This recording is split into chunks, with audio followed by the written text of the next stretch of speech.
Thanks for listening to Curious Cat, the podcast that examines the shadowy space where science and the supernatural collide. I'm your host, Jennifer Holtz. Join me every week as I explore what it means to be a soul in a meat suit. Welcome to Curious Cat.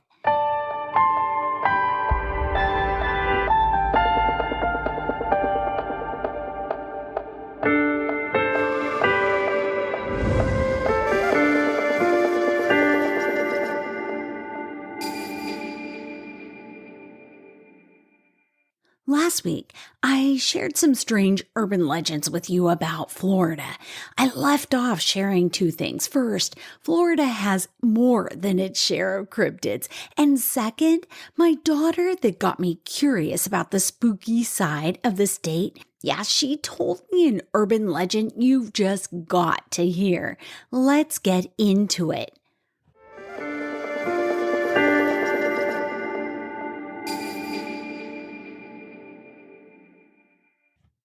If you were to attend some supernatural trivia night at your local pub, then I've no doubt that you would nail the answer to this question. What's the most famous Florida cryptid?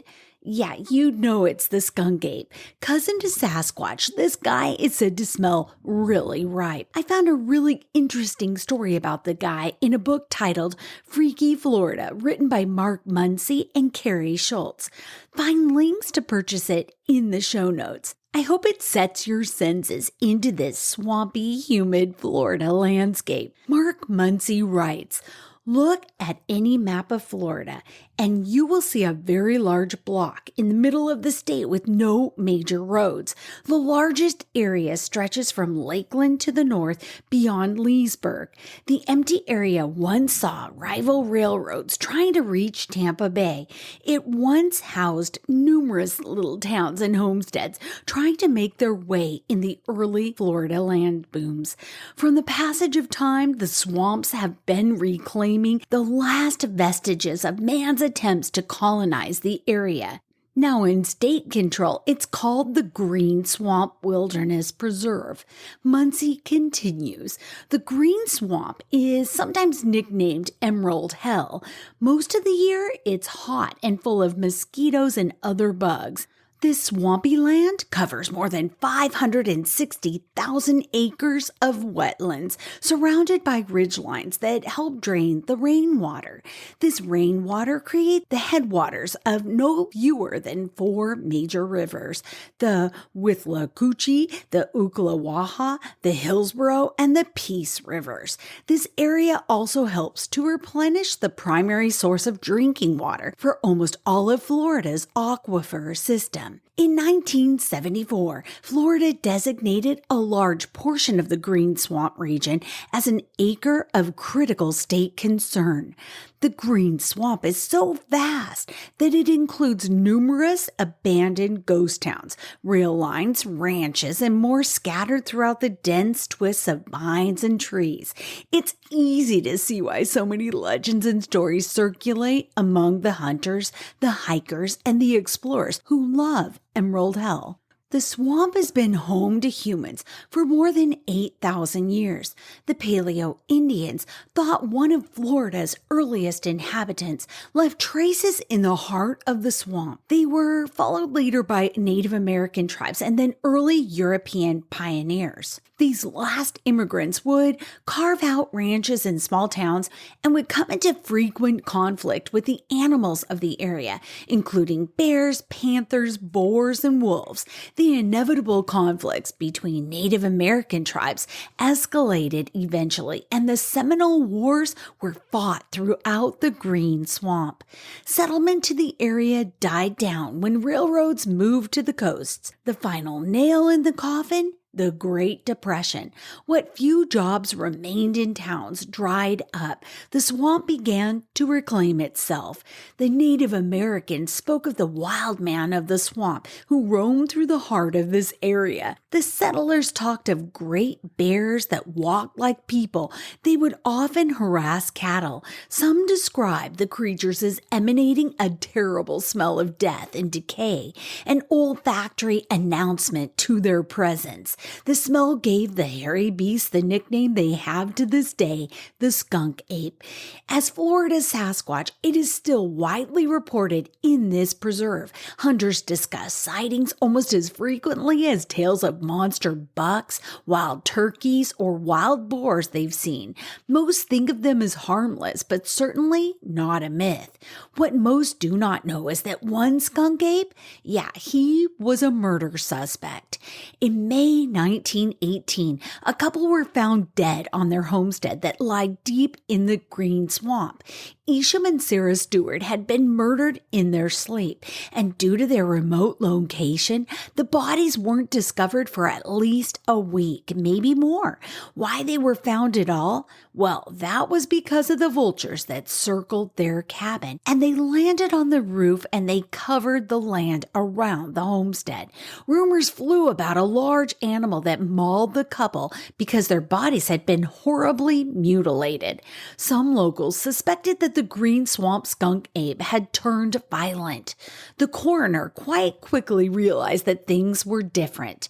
The couple had been murdered with an axe. An investigation revealed that Isham had recently withdrawn all of his money at the bank and taken it to their homestead. Those rumors reached Josh Browning, the couple's grandson. Josh knew where their cabin was and got his friend, John Tucker, to accompany him. In the dark of night, they approached the cabin and viciously murdered the couple in their sleep.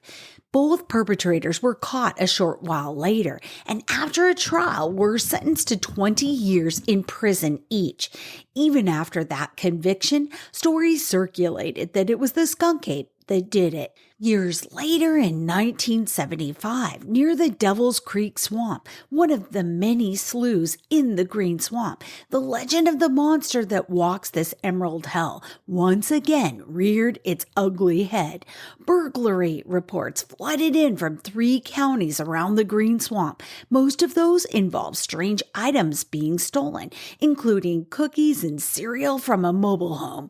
Someone saw a strange beast of a man clubbing an armadillo with some crude weapon and dragging it into the grassy edge of the Devil's Creek Swamp.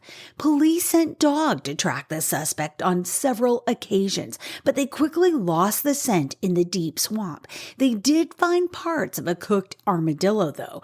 They began to realize this was no skunk ape, but most likely just some sort of wild man living on the edge of society.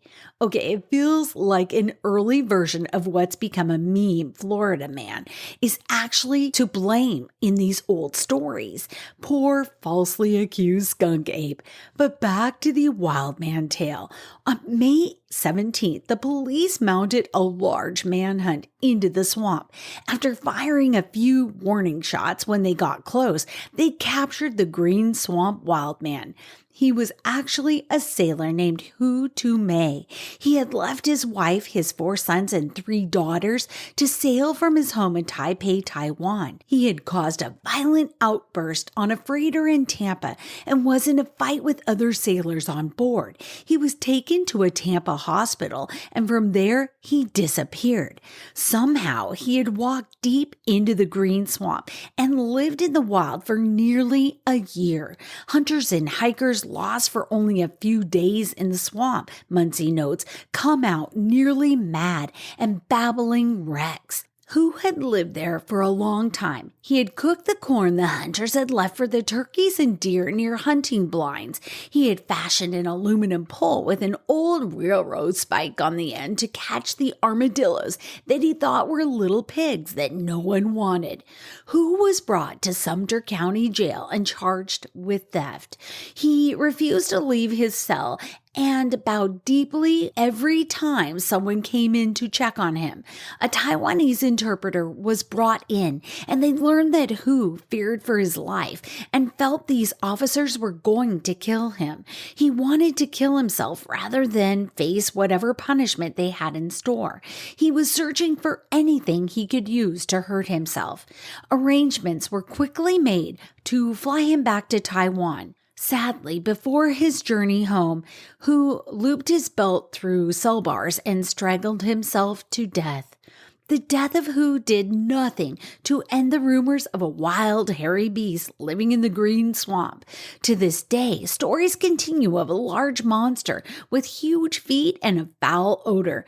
In fact, skunk ape stories are becoming more frequent, Muncy writes. Researchers mount trips into the green swamp to known hotspots. Rangers even have reports of incidents with things they can't easily explain. David Sidoti and the independent Sasquatch research team have spent years tracking down sightings of the skunk ape all over Florida, from the ones down in the Everglades and those to the Ocala National Forest, to ones near the Panhandle and even southern Georgia.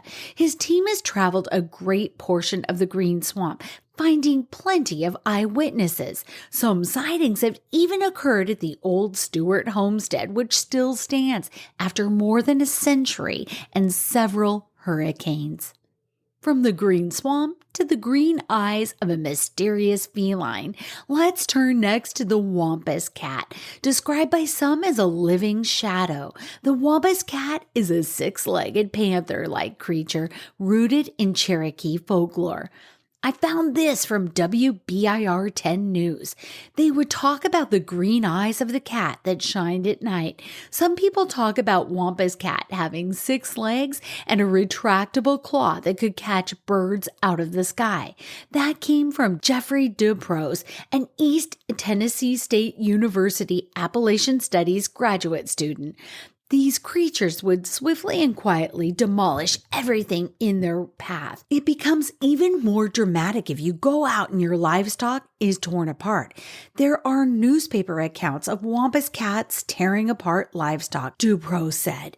The legend of the wampus cat has been around for centuries, but did it ever actually exist? It's perfectly the description of a puma or a panther. I'm very much convinced that what they're describing is the eastern cougar, he went on, which went extinct somewhere between 2010 and 2011, although there were similar stories told by the Native Americans of Appalachia. It was those who immigrated here that began the legend. Wampus cat, as we know it, couldn't have existed without some of the settlers coming into the area. Appalachia is rife with stories, but it's because you have so many different cultures coming in and stories being shared between people. And those stories got brought together, and that's really the fabric of Appalachia when you look at it. Okay, last week I got hooked on digging through Florida urban legends, lore, and history because of a story my daughter Bryn shared with me. Here it is. Seminole folklore warns of something sinister in the Everglades, the Stakini or Owl Witch. The Stakini looks like an average person by day, maybe with native ancestry, but unassuming. Come nightfall, though, this person transforms into something that makes a werewolf seem tame, a gross hybrid between man and owl. They vomit up their souls at dusk. The guts are hung with care in a nearby tree where they will remain safe until they need to transform back and give proof of having a soul. If you're near the Everglades and ever witness guts hanging from a tree, get out of there quick and cover your ears, because hearing a hoot or banshee-like scream of the Stakini is a death sentence. That's when the creature is hunting hearts. Yes, human hearts. The Owl Witch terrorized Seminole villages, and the group said not to say the word Stakini because that brought bad luck or worse to you. There's a remedy or a way out, though. If you see those organs hanging from a tree, this allegedly keeps the Owl Witch frozen in its more vulnerable, grotesque hybrid form, and soon it will die of sun exposure. Okay, the source for that was T's Storytime on YouTube. You'll find his full video with all sorts of creatures. It's a fantastic hour of watching and listening on YouTube, and the links are in the show notes. And also, curiously, after I wrote this episode, that night, I was sitting watching television, a very noisy show with lots of fighting and it was kind of a violent show. So it was really loud. but there was a loud sound coming outside the windows that actually caught my attention. I had to go outside. It sounded almost like a deep dog barking morphed with an owl. I stood outside, and feet away in a tree was this deep, low hooting. Was that the Stakini? I didn't even think about it. I wasn't afraid at all because I love owls. And I said, "I love you, owl. I love you." And my dog Cooper was so jealous. He was barking at me from inside the house. And the owl got quiet. And then it hooted again, very deep. And I said, "I love you" to the owl. And I said, "I hope you get a mouse tonight." And I went inside. It wasn't until like 2 a.m. that I woke up and went, "That's interesting. Was it the Stakini?" There's a tiny town in Florida called Barden, home to nearly 500 humans and one hairy boogeyman they call the Barden Booger. It's a cryptid that's been hanging around town since the 1970s, though the first witness didn't file any kind of report until sometime much later. I'm not sure if they were afraid of getting ridiculed or shamed, which can be a downside of living in a small town. The Barden Booger has inspired songs and a slew of kitschy merch, which you can purchase at Bud's Grocery, which has become the informal information center where they log sightings, many of which happened around the local Lover's Lane. So the Booger is a dirty, rotten peeper, isn't he? Sightings around Barden have mostly dried up since the 80s. He's been spotted in modern times at Camp Blanding, a Florida National Guard military reservation. Maybe that's the Booger's way of saying he doesn't approve of the tourists and the merch. He up and moved down the highway. The source again for that is T Storytime on YouTube. With the Atlantic Ocean on its east coast and the Gulf on the west, it's no wonder there are strange reports of beasts in Florida's lakes, their seas, and ocean waters. Some are the stuff of centuries-old legends, and others have shown up enough for scientists to legitimize them with names. First up, Octopus giganticus, a giant heap of flesh from a marine creature washed ashore on a St. Augustine beach on November 1896. Alien, rotting, and bulbous, according to Weird Florida. The blob weighed 5 tons, was 23 feet long, and 18 feet wide. Dr. DeWitt Webb, a local physician and amateur natural scientist, examined the remains, thinking it came from a whale. There was no skeleton, and he saw huge tentacles, and he believed this might be a whale, but it seemed to be more like a massive octopus to him.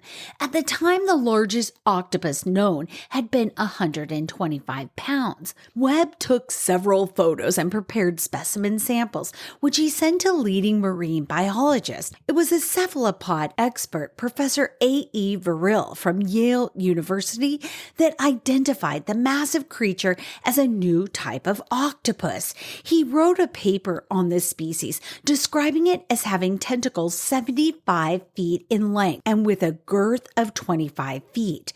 The species is now called Octopus giganticus verrill.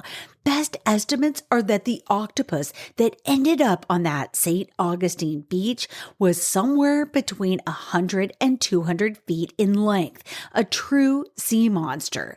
Okay, largely forgotten though until the 1970s, the Smithsonian did a fresh analysis of the tissue that was collected, and this is what they found.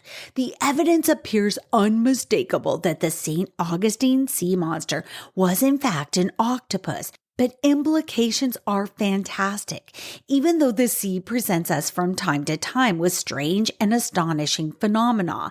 The idea of a gigantic octopus with arms 75 to 100 feet in length and about 18 inches in diameter at the base, a total spread of some 200 feet, is difficult to comprehend. End quote. But the tissue was re-examined in 1995 and 2004, and they found something different. It was found to be whale blubber. Here's some of that 2004 report. Tissue samples of the St. Augustine monster were re-examined in 2004 for comparison with the more recently discovered Chilean blob. Sections were observed with an electron microscope, and they underwent biochemical analysis with DNA extraction, but the extraction of useful DNA from the sample failed completely. The results of the study, though, confirmed the findings in the 1995 analysis that the blobs were made of collagen and were definitively the remains of whale carcasses. So sadly, the giant octopus is the stuff of lore, a fable, a spooky saltwater story. But imagine swimming in clear aqua waters and coming face to face with a sea creature that looked eerily human. I'll tell you about it after a quick break. Hi, I'm Derek Condit with Mystical Wares. I've recently published 2 books. The first is titled Shungite Unveiled. It's an FAQ and hidden insights to the miraculous mineral called shungite and how it can be used to help save the bees. It also contains chapters on shungite and healing, shungite in plants, the Shungite Grid Project, as well as ways to use shungite with animals and in construction. So it's a large FAQ or accumulation of ways to use shungite in everyday life. Then the second book I released is called Everyday Magic, and it's inspirational stories of intuition and awakening. So it's a collection of 18 short stories that I put together that can help to explain some of the metaphysical aspects of our reality that we're all experiencing. Either of these books are available at mysticalwares.com or Amazon. There's also additional information on how to help save the bees with our Shungite Beehive project. That also can be found at mysticalwares.com, and we appreciate your support.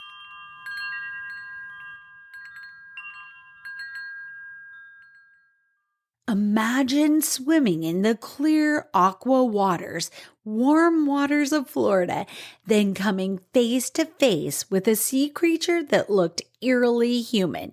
Yeah, at least from the neck up.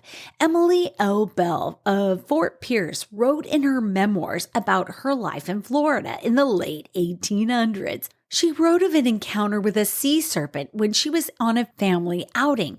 They were on a boat going to Jupiter Inlet.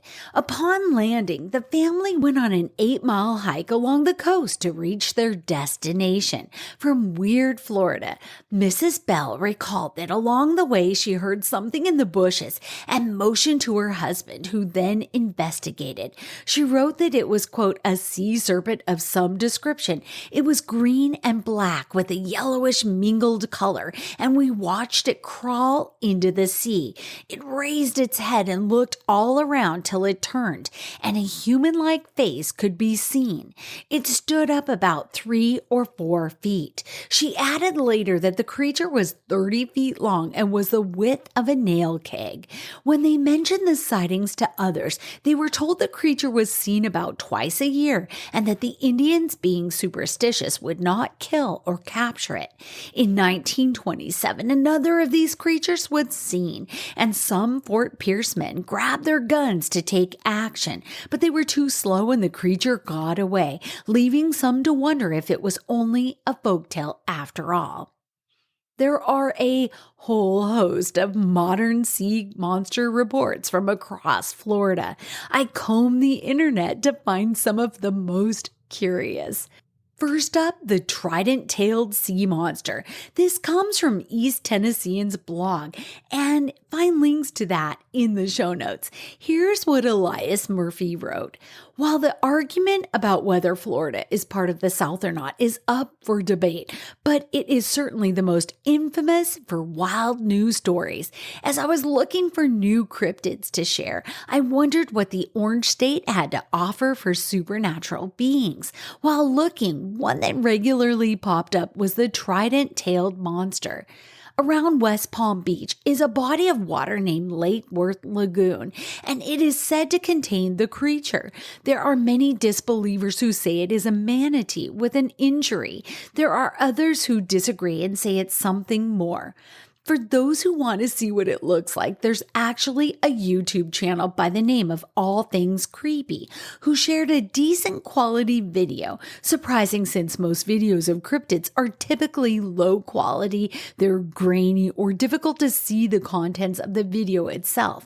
And while the beast does seem similar to a manatee, it is most definitely not, nor is it a seal, which I had considered while looking at the snout of it.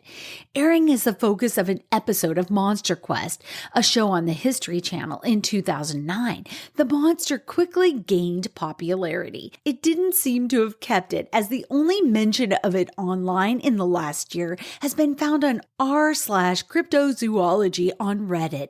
Other than online, mention of it was found primarily in 2 books, Chronicles of the Strange and Uncanny by Greg Jenkins in 2014, and Monsters, Beasts, and Demons in America by Christy Liu in 2011. The trident-tailed lake monster is said to be a serpentine creature with smooth, dark skin, a large body thicker than a telephone pole, and being up to 50 feet in length. The monster is said to move at incredible speeds, coiling its body in vertical undulations and propelling itself with a powerful tail. Looking at the video that's been spreading around, I can understand both the disbelief that it is not a manatee, but on the other hand, it doesn't quite look right for such a simple answer. If I were to put into my own words what it looks like, it would be akin to a seal-sized manatee with 3-pronged tail fin. But who's to say what this mysterious creature is and is not? Like many things in the ocean, it remains an enigma. There's one sighting of the next cryptid. Yeah, just one. And there may be a valid explanation for this strange creature dubbed Specs by the media. Specs was a cryptid marine invertebrate reported once on the 11th of March, 1959 off the Miami Beach, Florida coast in the United States. It was reported by diver Bob Wall, who was diving below a glass-bottomed boat to point out marine life to tourists about 35 feet below the surface. When Wall investigated a large underwater cave, he saw an animal that was about 5 foot 5 inches long, and it had a cylindrical body standing on 8 hairy legs, which raised it to 3 feet off the ground, with a pointed head featuring stalked, dollar-sized eyes. When the animal began to move towards him, Wall swam away. The media named the animal Specs, and though it was sought by a team of divers from Miami Aquarium the following day, it was never reported again. Mark A. Hall suggests that Specs, along with other cryptids such as freshwater octopuses and the cuero, was a surviving evolved euryptid or sea scorpion, which disappeared from the fossil record at the end of the Permian era. Carl Schuken notes that the description is not very reminiscent of the euryptids, and I'm sure I'm saying that wrong, which had flattened bodies and round heads, and argues that the simplest explanation is an oversized specimen of an American spiny lobster, which do live in holes and sometimes have conspicuous eye-like spots. I'm not certain I'd like to face any cryptid, especially alone in the wilds of Florida. But this next one, it's in my top 5 of cryptids to avoid at all costs. Called the Mahamba.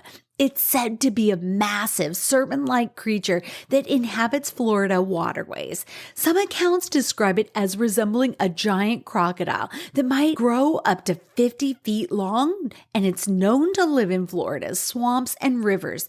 It's associated with a beast of the same general makeup from the Congo. Oh, and in the Okeechobee region of Florida, the beast is known as the snolligoster. I found more from Cryptid Archives wildlifesfandom.com. According to Roy P. Mackle's informants, the Mahamba resembles a regular crocodile, but is much longer, between 40 and 50 feet in some sightings. Like a crocodile, it lays eggs and eats flesh, including humans, and it's also said to dig long tunnels, 500 to 1,000 meters long, in the earth, leading to caverns in which it sleeps. Mackle's informants insisted that the Mahambas were not just outsized specimens of the ordinary variety, and all agreed that the Mahamba was a crocodile as opposed to a Makole Membe. Here's more, though, on that Congo version and the first recorded sighting of it. John Reinhard Warner, an engineer in the service of the Congo Free State, had several encounters with enormous crocodiles, which he suggested were rather common on the Congo, and described two in detail. On a low sand spit projecting beyond the grasses may sometimes be seen a monster crocodile, perhaps upward of 50 feet long at any rate. I have seen several considerably longer than the little AIA, which is the government steamer where Warner worked, and she measures 42 feet. On one occasion, I had landed on a large sandbank to shoot ducks. Having bagged one and seeing that the rest had alighted beyond a low ridge of sand, I stooped down and crawled along behind the ridge till I thought I was within range, when I raised my head and looked over. Sure enough, there were the ducks not 50 yards from me, while halfway between me and them lay the biggest crocodile I'd yet seen. Comparing him with the AIA boat, which lay in deep water some 300 yards off, I reckon him to be quite 50 feet long, while the center of the saw-like ridge on the top of his back must have been about 4 feet above the sand on which his belly rested. Having only a shotgun with me, I had, on first seeing him, sent a native boy who was with me for my rifle, and made the foregoing observations while waiting for his return. The crocodile, meantime, took no notice of me, either because he was asleep or because I was out of his sight, being, to use a nautical term, on his starboard quarter, while taking care to keep well out of the range of his huge tail. As the boy was a long time coming, I considered it advisable to get a little further off, and in so doing I alarmed the ducks, which flew away to another bank. As we were quite out of meat on board, this sight so wrought upon my feelings that, forgetting all about the crocodile, I took a snapshot after the ducks, which I missed, but so frightened the huge saurian that he made off for the water, scattering the sand far and wide with a sweep of his tail. Finally, there's the Florida sea devil. This can be one of two things: a legendary cryptid or a true life but rare sea creature called the sicklefin devil ray. The cryptid version is part of Florida's folklore, while the latter is a large endangered ray that's been sighted off the U.S. East Coast, including Florida.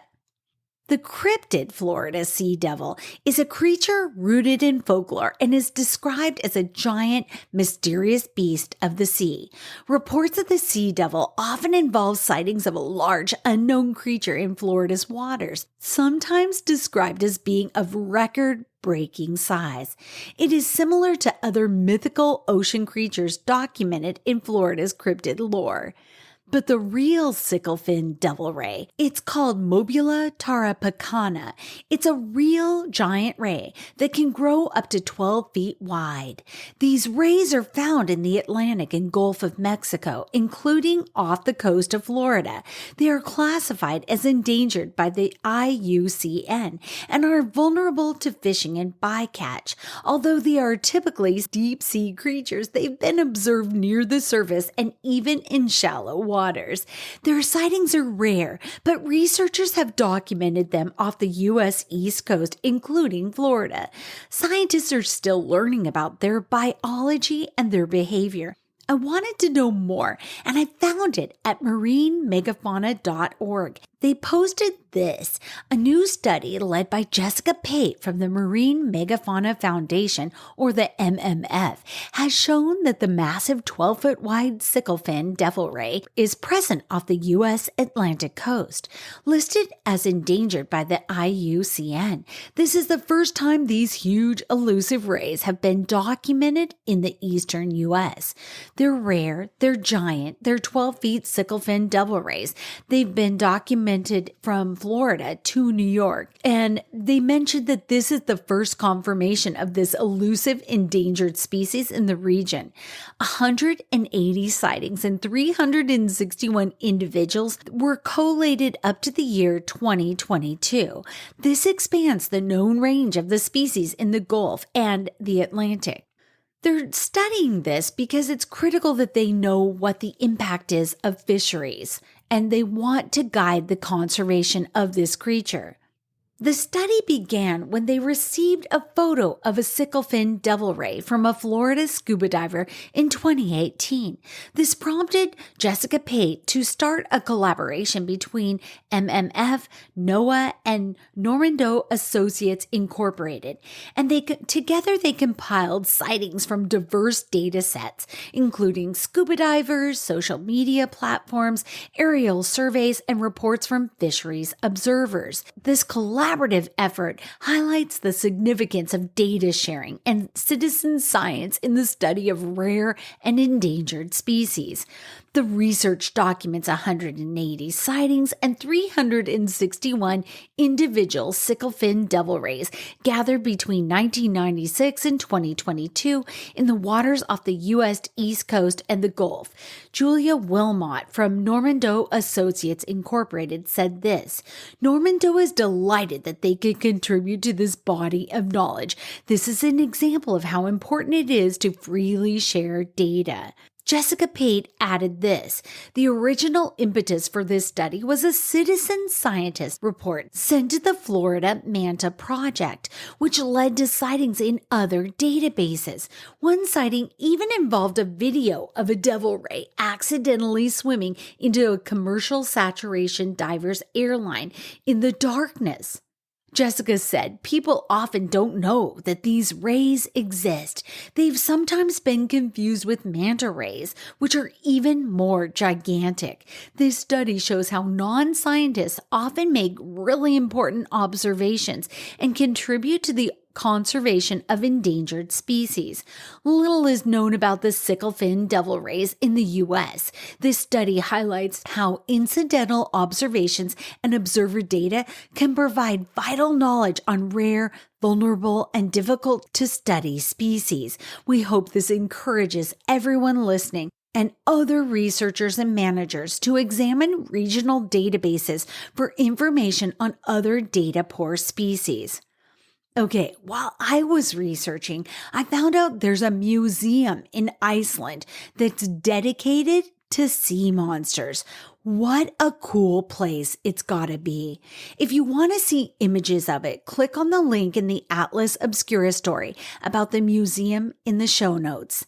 Back on dry land, though, some strange objects have allegedly rained down on Florida, but one, it's become the stuff of legend in the UFO community. Technically, I know, not a cryptid, this strange metallic object seems to have a will and a mind of its own. That's why it landed on my list of cryptids. Found by Antoine and Jerry Betts, an engineer and an artist. They lived in a mansion in Fort George, Florida, a stone's throw from Jacksonville. Startled by a fire on their property, they discovered in the debris a metallic stainless sphere around 8 inches in diameter and weighing a very chonky 22 pounds. They set it on the windowsill in one of their kids' rooms, thinking it to be a cannonball from past battles in the region shot by Spanish conquistadors that once explored the area. That was until their child, Terry, noticed the ball made strange noises when he played the guitar. That's when the ball began to move on its own. The family had the Navy inspect the object, and many of their findings echoed what the family had already learned. But the Navy concluded there were 4 distinct metallic poles inside the object that seemed to switch place at random. So north, south, east, west. They just switch it up. Some have speculated it could be an alien probe or a piece of unknown technology, while others suggest it might be a misidentified industrial component. Some even suggest the sphere is simply a heavy steel ball with unusual properties, and the reported phenomenon might be exaggerated or misinterpreted. There is some skeptical analysis of the ball. A 2024 skeptoid analysis suggests the sphere was likely a ball check valve, a manufactured object. The skeptoid analysis also highlighted a New Mexico artist who reported losing several similar ball check valves from his vehicle in the Jacksonville area around the same time. If you're wondering about the status and the legacy of the Betts ball right now, there are conflicting reports. One says it's disappeared. The sphere's current whereabouts are unknown, which continues to fuel speculation and conspiracy theories. There's even speculation that the Navy took the original ball and gave a fake version that they made back to the family.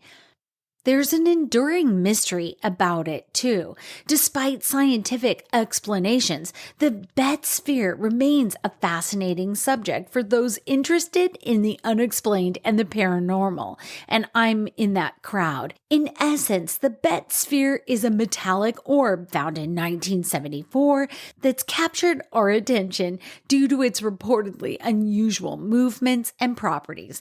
While some believe it to be an alien artifact or secret technology, scientific analysis and skeptical inquiry suggest it's more likely a misplaced manufactured object such as a ball check valve. However, the mystery surrounding its origins and disappearance continues to intrigue and spark discussions about the unknown. This is where I'm talking about a controversy, because if you want to lay eyes on the Betts sphere, some are saying that they have it. They're saying the Betts sphere is currently on display at the Museum of the Weird in Austin, Texas. It's no longer in the possession of the Betts family. The sphere's origins and behaviors continue to be a source of fascination and speculation and controversy, according to Discovery UK. Okay, I hope you enjoyed this swampy dive into the cryptids of Florida. If you got bitten by an all-too-real mosquito during our time, I found that holding a cotton ball loaded with hydrogen peroxide on the bite for a minute or so reduces the itching and expedites healing. Until next week, stay curious. I love you, mosquito bites and all.